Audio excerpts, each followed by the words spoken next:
¡Ay, viene atrás mío, tío! Mirá que te quiere pasar por... ¡Ay, por favor! ¡Ay, acá también tenemos... Se reía así.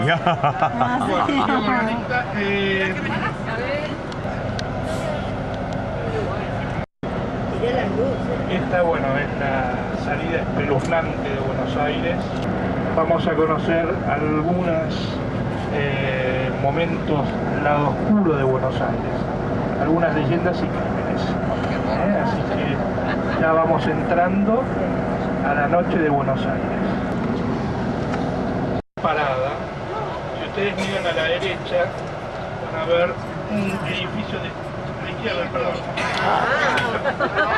Un edificio. A la izquierda, si ven a la izquierda van a ver un edificio de estilo neogótico. Algunos lo confunden con una catedral, no se escucha. La catedral de Notre Dame.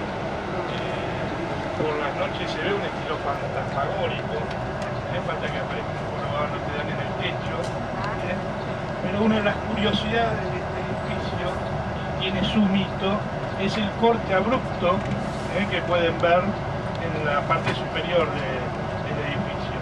Este edificio actualmente es la sede de la Facultad de Ingeniería, pero originalmente en 1909 se abrió la licitación para construir la Facultad de Derecho, que estaba en Moreno 350 antes, donde está el Museo Ambrosetti, que fue construido por Pierre Benoit. Y entonces en estos lados se dispuso a hacer la sede de la Facultad de Derecho. La licitación la ganó Arturo Prinz, un ingeniero uruguayo, que vino a la Argentina y ya ha hecho trabajos en Buenos Aires, por ejemplo, el Banco Nación que queda en la esquina de Ascuénaga y Santa Fe, y otros edificios en el interior del país. El que está en la foto es el arquitecto Arturo Prinz, que es de quien vamos a hablar. Pero Arturo Prinz tenía un proyecto original, que lo vamos a ver ahora, sobre este edificio. Este es el proyecto original de la Facultad de Derecho. Fíjense que las primeras plantas se cumplieron, pero la parte superior, que son las torres, estilo gótico, con agujas, no se cumplió. ¿Qué es lo que pasó? En 1912 se puso la piedra fundamental para la construcción y en 1925 se tuvo que suspender por falta de presupuesto y se llegó a lo que se ve, a lo que podemos ver hoy. Pocos años después se pudo juntar más presupuesto para construir la parte superior y así dar por terminado este edificio. Arturo Prinz era un ingeniero muy exigente, no solo con sus empleados, sino con él mismo. Era muy calculador y no quería que se le escapara ningún detalle. Cuando se reabre la construcción, porque se renueva el presupuesto para su construcción, él desempolva los planos del edificio que había construido y los vuelve a estudiar para iniciar la segunda y la etapa final de la Facultad de Derecho. Es ahí que se da cuenta que encuentra unos errores de cálculo que no son errores de cálculo simples, son errores de cálculo tan importantes o tan graves que si él continúa con la construcción, el edificio se va a caer entero.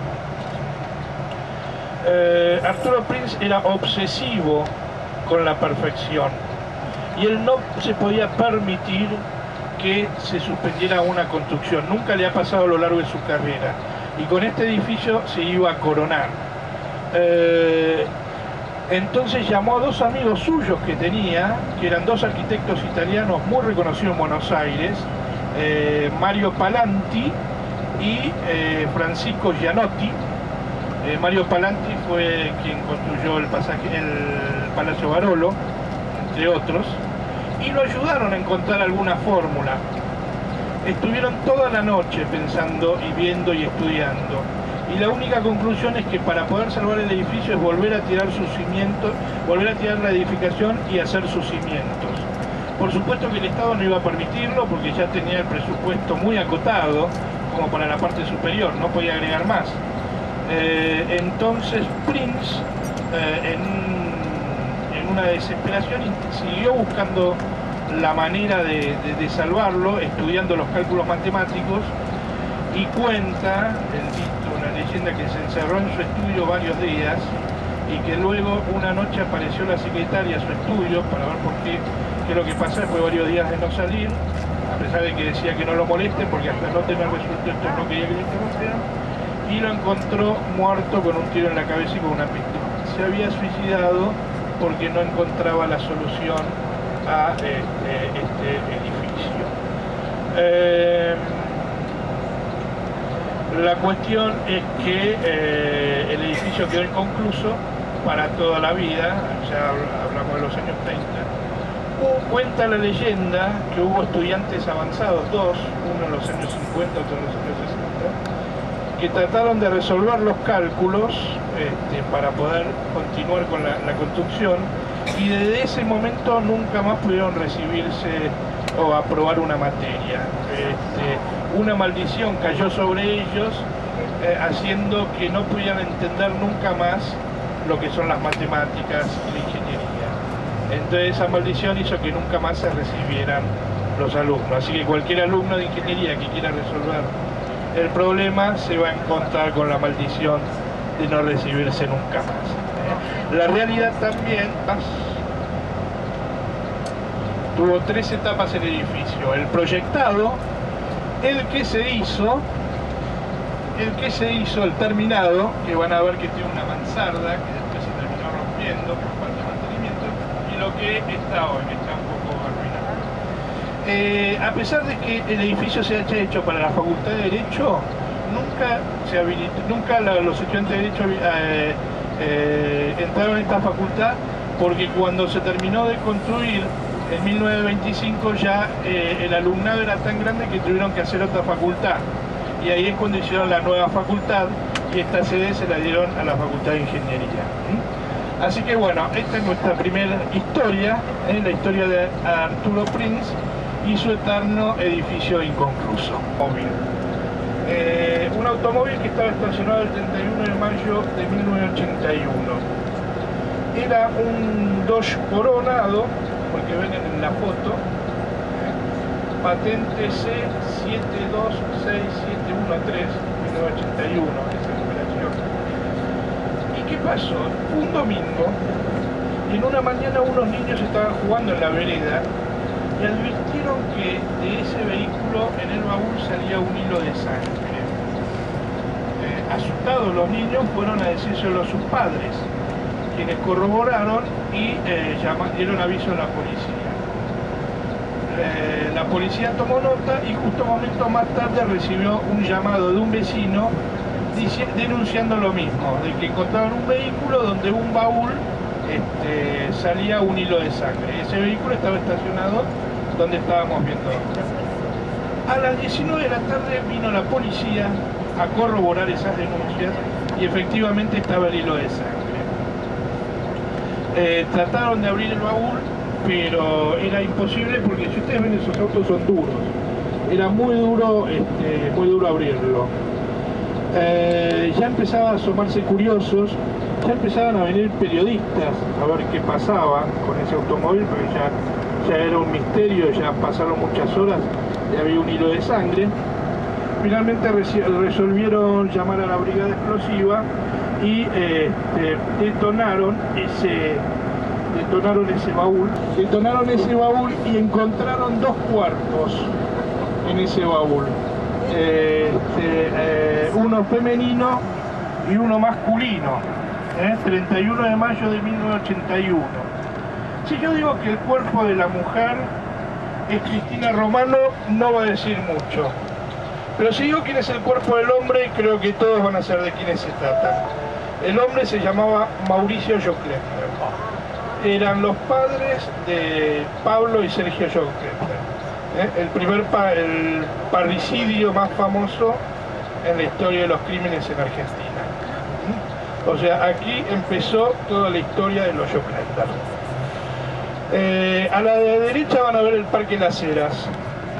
Este parque es conocido porque hubo una penitenciaría desde 1870 hasta 1962, cuando ya se cerró definitivamente y se creó el parque. Cuenta la leyenda, en este parque, en esa penitenciaría hubo muchos reos, muchos asesinos que cumplían condenas grandes por crímenes importantes, y cuenta la leyenda que en esta plaza por la noche vagan las almas de aquellos presos que no pudieron cumplir su condena porque murieron antes de terminarla.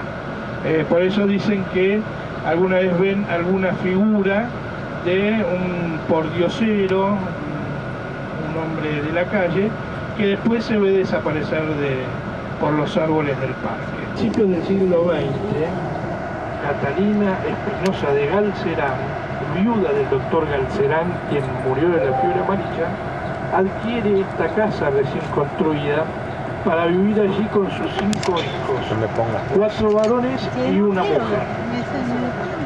La mujer se llamaba Elisa, era una mujer muy devota, muy callada, iba todos los días a la iglesia Nuestra Señora de Valvanera, que queda acá a 2 cuadras, Perón.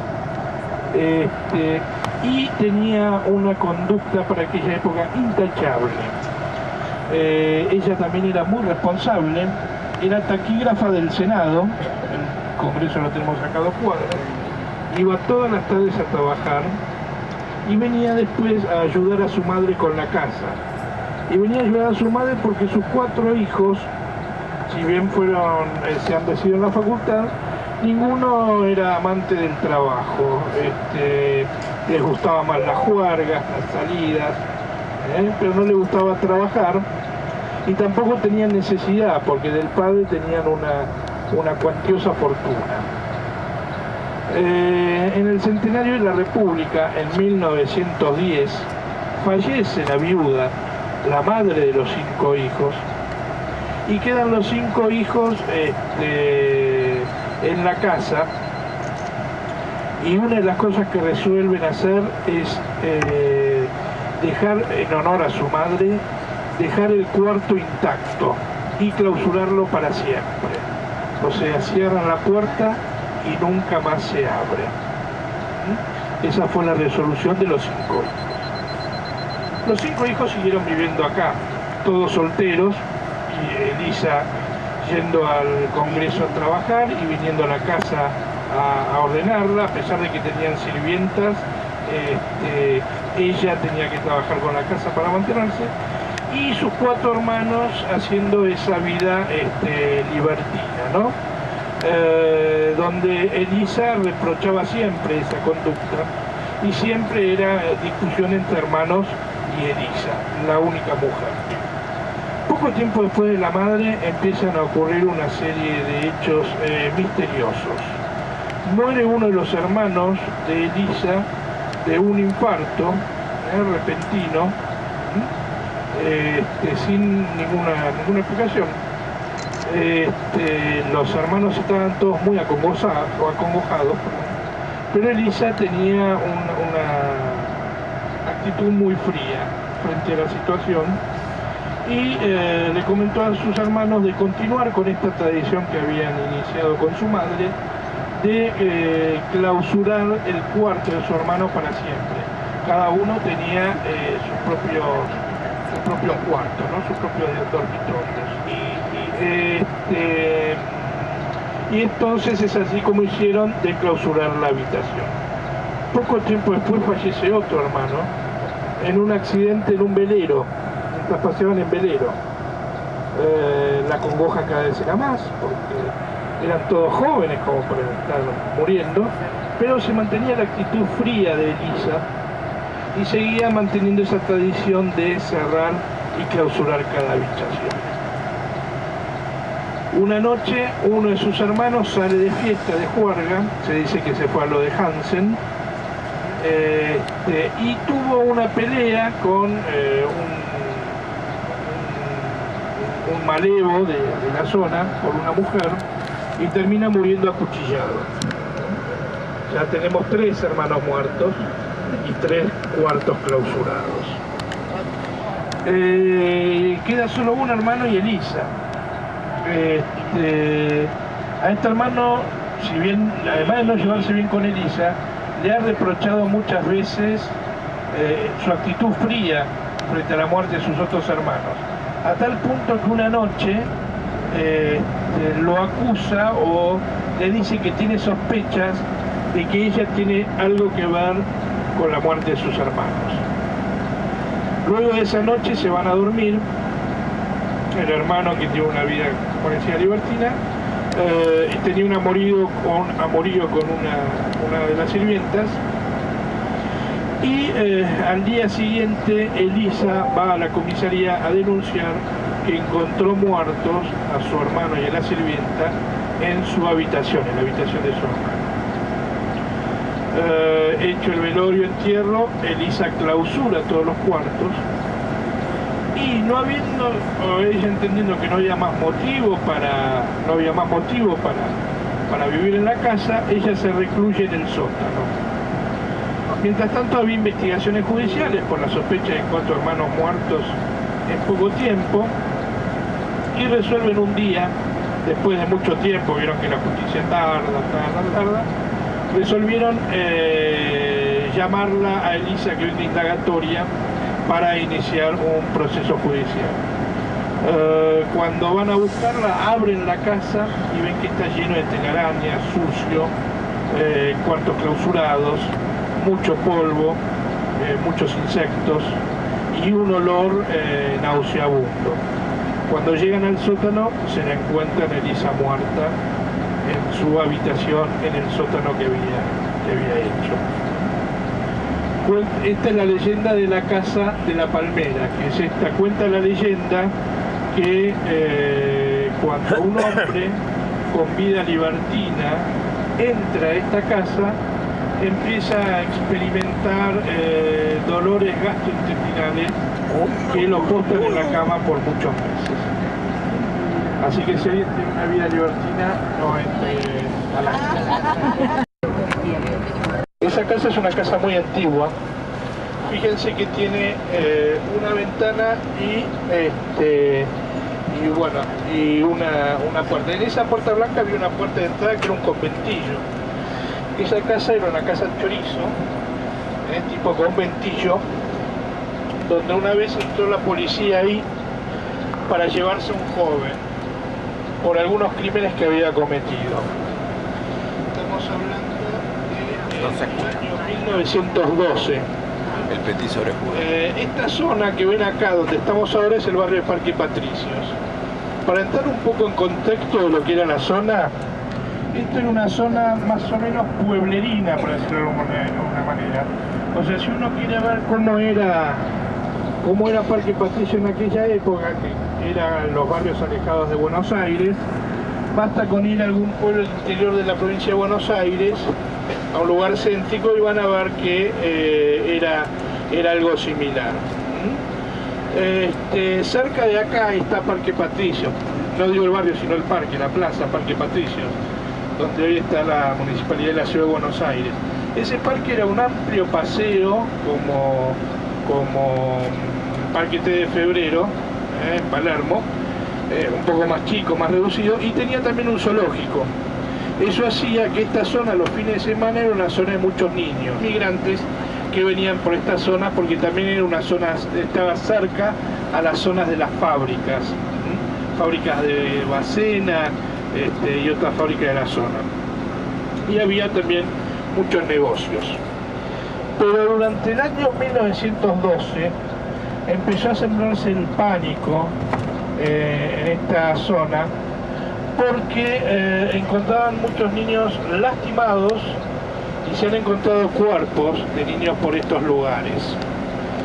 Hubo varias víctimas, de las que podemos hablar, por ejemplo, de Miguel de Paoli, de 7 años. Se lo golpeaba. Mientras alguien golpeaba, un vigilante lo observa y al grito, el joven que golpeaba al niño huye corriendo y pudo salvar la vida del niño. También podemos hablar de Ana Neri, de 1 año y medio, que se la golpeó con una piedra, pero apareció también un policía que pudo salvarla. Siempre el joven huyendo, ¿no?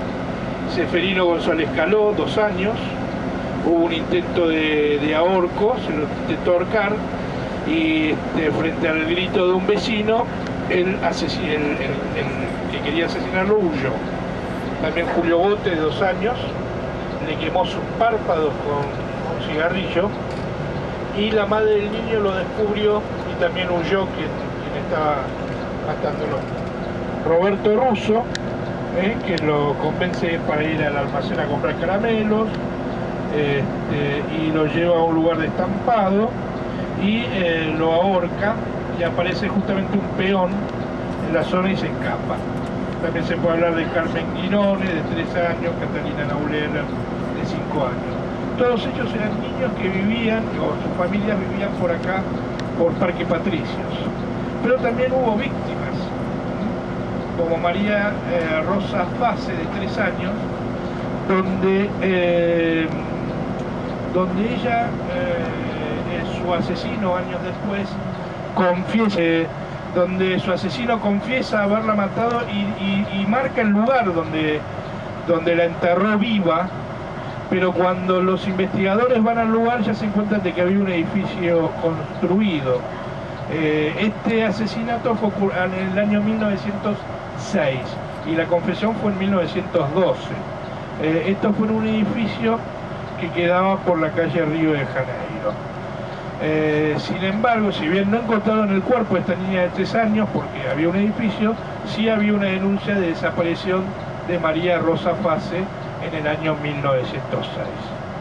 Después está Arturo Lautaro, de 13 años, que encontraron su cuerpo el 25 de enero de 1912 en un conventillo donde justo había una habitación en alquiler. Ahí lo encontraron golpeado y con una soga en el cuello y ahorcado. También le pasó a Reina Benita Vainikov, de 5 años, que estaba jugando por la calle cerca del negocio de su padre, tenía un bazar, y de repente se le acerca un muchacho y le quema las ropas. Mientras jugaba a lo que se jugaba en esa época característica del salto en la soga, bueno, pasa un muchacho y le quema las ropas. Estuvo 16 días en agonía y finalmente falleció. Y la última víctima fue Gesualdo Giordano, de 3 años. Él estaba en la calle El Progreso 2185, no solo donde viven los padres, sino que también el padre tenía una sastrería ahí. Y después de desayunar, va a la vereda a jugar con sus amigos, como hacía todos los días. Quien estaba ahí era una niña, la vecina, que estaba jugando, y en ese momento se les acerca un joven y le ofrece a la niña ir al almacén a comer dulces porque estaban regalando dulces. La niña dice que no, y entonces se le ofrece al jovencito Gesualdo, a Gesualdo Giordano, de 3 años, quien acepta la invitación, y van al almacén a adquirir dulces. Mientras camina, lo mete dentro de un pequeño baldío en la quinta de Moreno. Esta quinta pertenecía a Francisco Moreno, a Perito Moreno, que es donde hoy está la escuela Bernasconi. Esa era la quinta de la familia Moreno de Francisco P. Moreno, del famoso Perito Moreno. En una de las esquinas de esa quinta había un baldío y lo mete en ese baldío. Lo está ahorcando y mientras lo ahorca ve que todavía seguía respirando.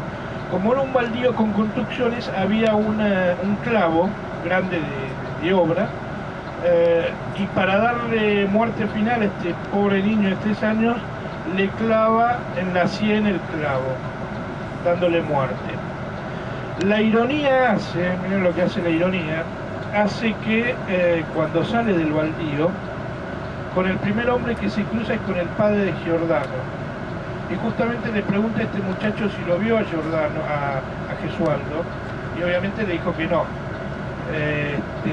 Y se lo dijo apenas 10 metros de donde estaba el chico